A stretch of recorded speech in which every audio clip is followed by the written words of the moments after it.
আমাকে সুন্দর লাগছে আমি জানি না খুব একটা সেলিব্রেশন করা হয়নি কারণ বেলার সব সময় মনে হয় যে মা বাবা নেই তো সো ওইভাবে আনন্দটা যুক্ত হয় না।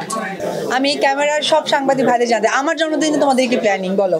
আপনারা আমাদেরকে যদি বলেন না আমি বারবার ইনভাইট করি, তোমরা অ্যারেঞ্জ করবে আমি যাবো এখানে কেক কাটতে, যাও।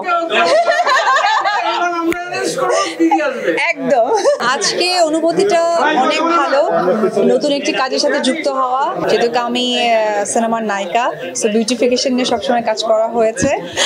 আমার ফার্নিচার পছন্দ, আমি অলওয়েজ আসলে নতুনত্ব ফার্নিচার পছন্দ করি, একটু মডার্ন ফার্নিচার। অনেকে ভিনটেজ পছন্দ করে, অনেকে যে একটু আগে প্রশ্ন করেছিল যে পুরনো মানে মা খালাদের আমলের যে ফার্নিচারগুলো থাকে, আমার একটু পার্সোনালি খুব মডার্ন পছন্দ।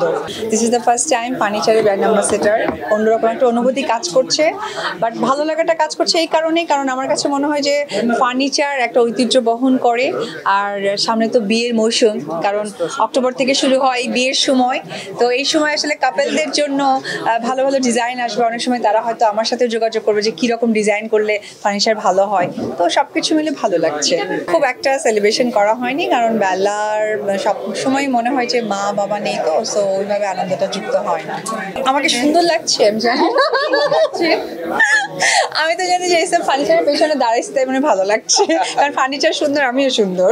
যে কোনো ধর্মেই দেখবেন যে বিয়ে হলে আমাদের কিন্তু প্রথমেই ছেলে মেয়েদেরকে যেটা দেয়, মেয়েদের বিশেষ করে, যেহেতু আমি পাইনি সেটা হচ্ছে যে প্রথমেই মেয়ের সংসার গোছাতে কি লাগে, একটা সুন্দর খাট, একটা ড্রেসিং টেবিল, আলমিরা, সোফা, পুরো মেয়ের ফ্ল্যাটটা সাজিয়ে দেয়।